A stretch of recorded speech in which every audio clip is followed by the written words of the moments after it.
Hey guys, so I'm going to go through this week and show you what happened in Gold and NASDAQ as usual. So first thing I'm going to do is start on Monday. So Monday was February 9th. So first thing I do is check 4 hour and see where price is and where it's going. So prior to the New York session, Monday, price is pretty much bullish, right? So I'm looking for buys. So then I go down to the 1 hour time frame. This was Monday. So price on the 4 hour is bullish. Price on the 1 hour is bullish because this is the last higher high and this was the last higher low, right? So price is bullish on the 4 hour and 1 hour. Now we need to find a buy setup within this area on the lower time frame to continue with the momentum and the move. So I drop down to 30. Prior to the New York session, obviously there was nothing here, and then I'm waiting. First thing that I saw was a breakout, so you could have taken this entry. This was just simply a break and retest. So you have a breakout, pullback, and then price went, right? So if you're not familiar with this type of breakout pullback entry, then you're just gonna have to train your eyes to notice it. But that was the only setup that happened on Monday, was this basically a break and retest, right? So it broke out of here, candle close, told us that it was a breakout, and then price pulled back and then continued to go up, right? So that's basically what ended up happening on Monday. So it's just a simple break and retest, right? So that's pretty much it. You don't need to go to lower time frames all the time because sometimes there's more noise.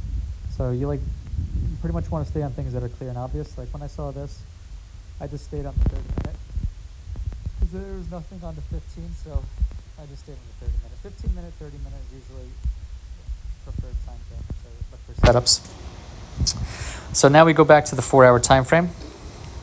We're going to go ahead and go to Tuesday. Same thing, we're just looking for direction on the 4 hour, right? We're basically looking for direction always. That's all we're doing.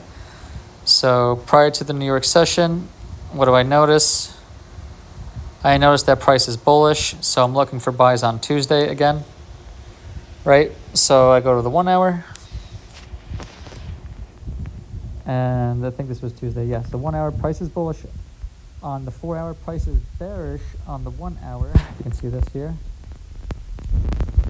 However, price has created an internal QMR. So if you see that this is a valid trade, see low, high, lower low, higher high, price came back and tapped and then went up. So this was on Tuesday. As long as the setup is aligned with the 4 hour direction, it's okay. If the H1 is not aligned, it's totally fine. As long as it's an obvious setup and it follows the 4 hour direction. As long as you're following the 4 hour time frame, you're okay. So that's basically all that happened on Tuesday. Just simple QMR. Next thing we do, we go to Wednesday, but I think Wednesday was NFP, so I did not trade this day. So it doesn't make any sense to show you, but I will anyway. So price is bullish prior to Wednesday, so I'm looking for buys, but I'll show you how I would trade NFP if I did. So let me just find Wednesday. So price is bullish on the 4 hour. Price is bullish on the 1 hour, so I'm just marking these levels here because this is before 8 o'clock, right? So I'm just marking this level here. I'm just showing you how I would trade NFP. There's only 2 valid times to trade NFP, and I'll show you what I do. So prior to NFP, I want to see if there's any setup because I know price is bullish on the 4 and the 1 hour, right? So I don't see anything on the, besides a break and retest, right? Obviously, we can all see this is a break and retest, but I'm looking for something else. So I go to the 15 because I want to see another setup if there is. So what I noticed is that price created a SNRC1, right? You have resistance in the same exact line as a rally-based rally. So this is the SNRC1. So I would take this trade because obviously it aligns with the 4 and the 1 hour. Price had already pierced through and respected this area. It went further, but still respected this level. That's the only thing that matters, right? 7 o'clock candle respected it. And then if we just shoot over, you can see I think this was the 8 o'clock candle. Is it 8:15? 8:15. So 8:15, price came here, tapped this level and went up. So if you were to take this trade, let's see, just showing you what I would do. Oops,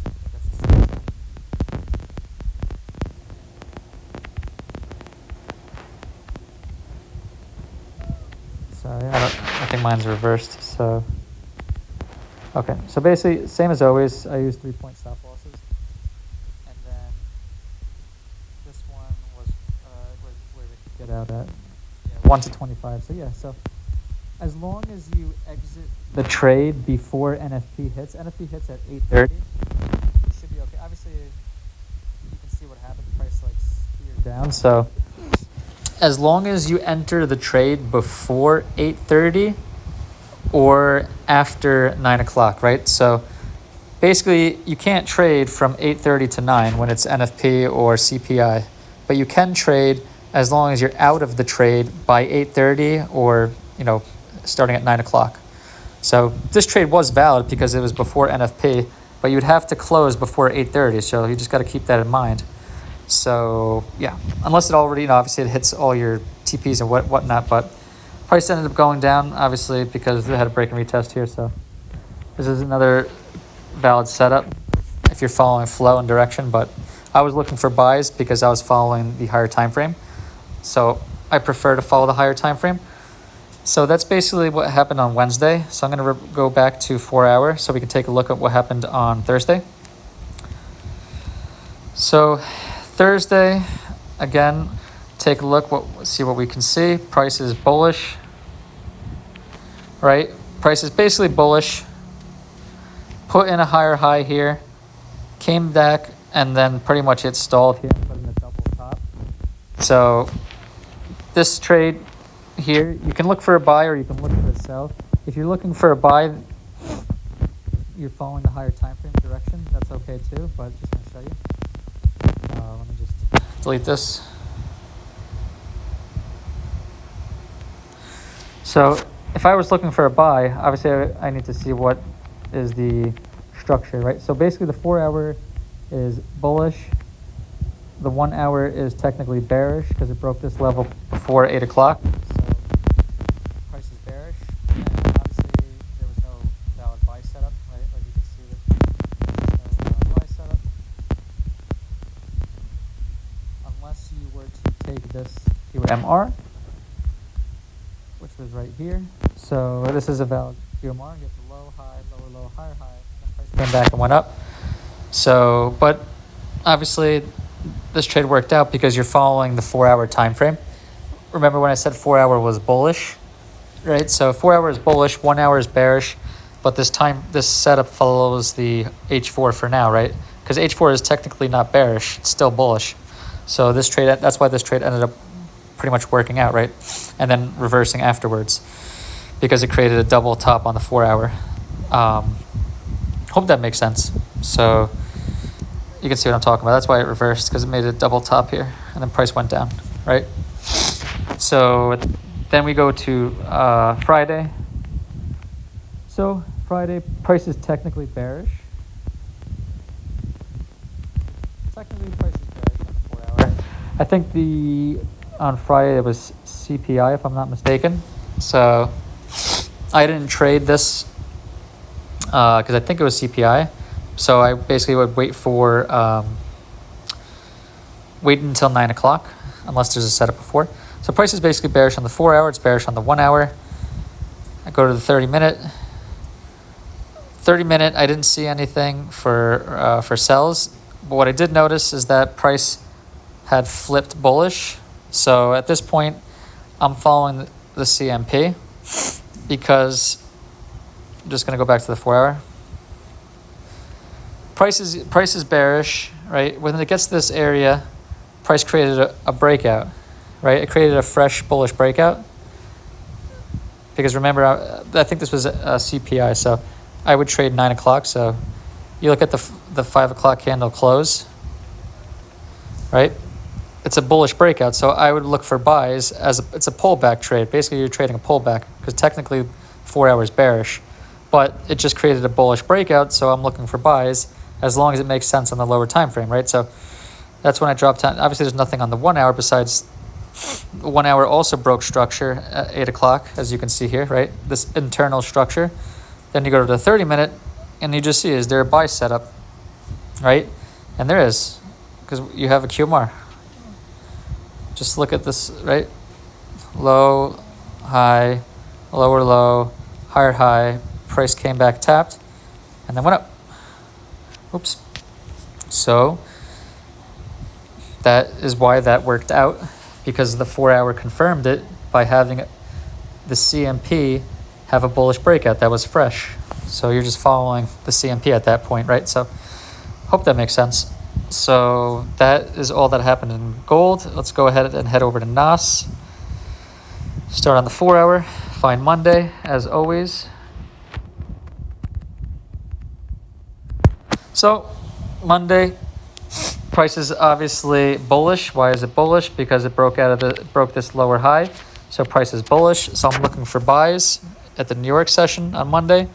So I go to the 1 hour, right? 1 hour is technically bearish because it broke this higher low.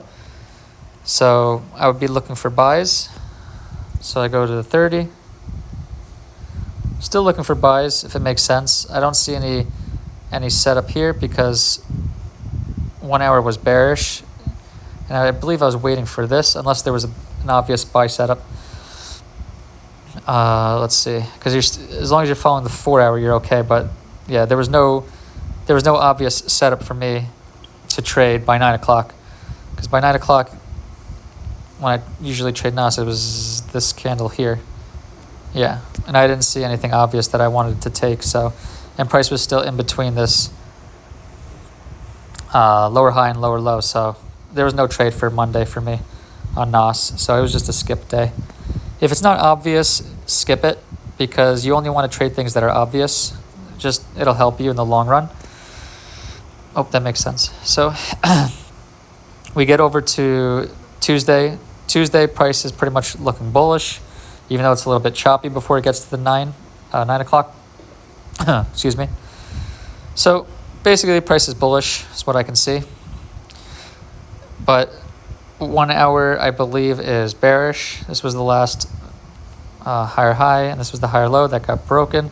So technically this is just within the lower high and lower low of the 1 hour time frame. So basically price is in a range. So you can, when it's in a range, you can buy or sell depending on if you find a setup. So for this day, I found two setups because I knew price was pretty much, in a range. You can see it's moving in a range. Usually when it's in a range, you can buy and sell as long as there's clear, obvious setups. So I'll just show you what I saw. Basically, I saw a buy and a sell setup, right? So I saw it on the 15-minute time frame. I'll just show you. So this is what I saw on that day. So I saw this QMR. So I just marked this and I marked this.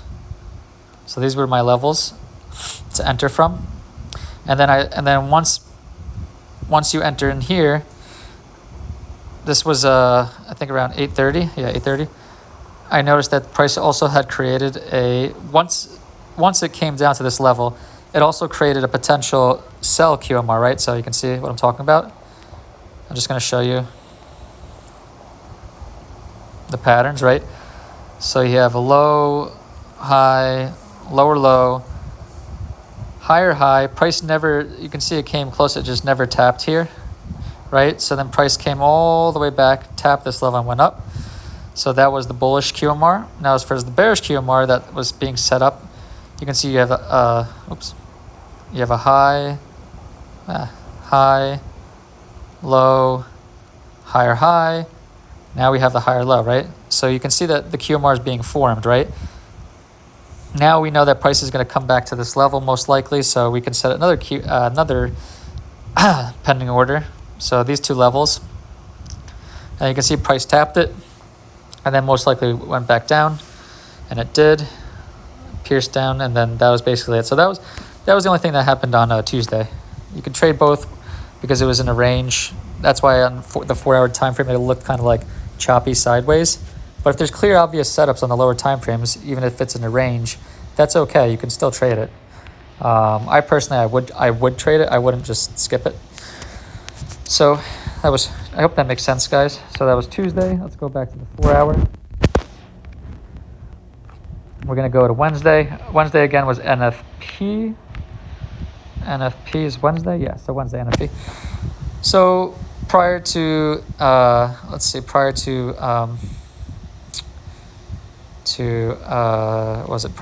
the New York session after NFP, because you can't trade NFP, right? You have to wait until 9 o'clock to trade if you're trading NFP. Not always the case, but it's only if there's a valid setup. So price is basically bullish, at 9 o'clock on the 4-hour time frame. So you'd be looking for buys on the 4-hour. 1 hour is technically bullish as well prior to 9 o'clock. So you'd be looking for buys, but I believe there was nothing this day. Yeah, there's nothing this day. So there's no buy setup because everything was outside of session anyway. So Wednesday was no trade day, so there was nothing.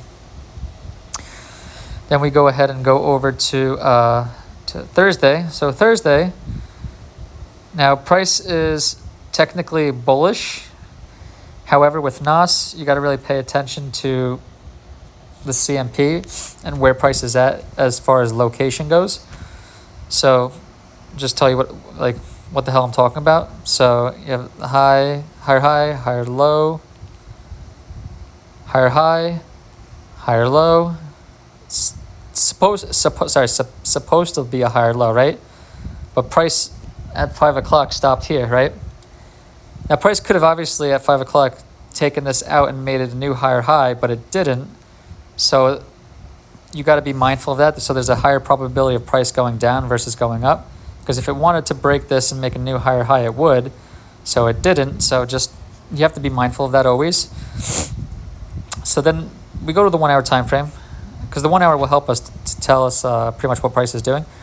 So for this day, I was looking most likely for sells, because if you noticed on the 1 hour, price is bearish. It's in between this lower high and lower low. It's just in between this lower high and lower low zone.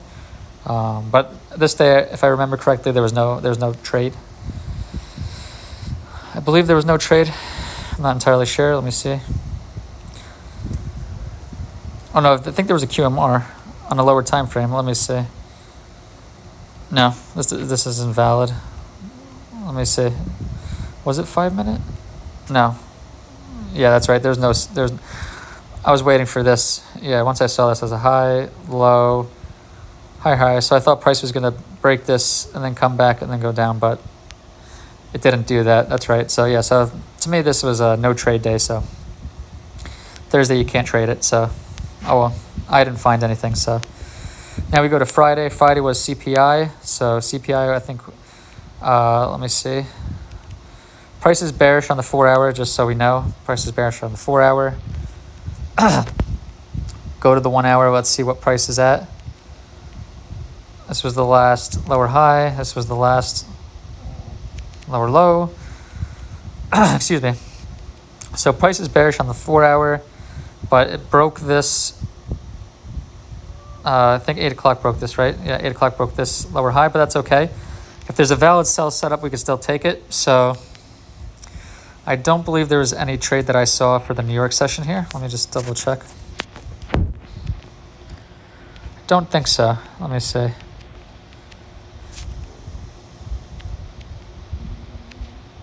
Yeah, I don't think there was anything obvious on this day. Yeah, there was no sell setup here. But what ended up happening outside of session time was outside of session time, well, in session, but at the very end, you could still take it. But me personally, I wasn't trading at this time because I'm in the Philippines for now, so the clocks are different. But I would take this if I was awake.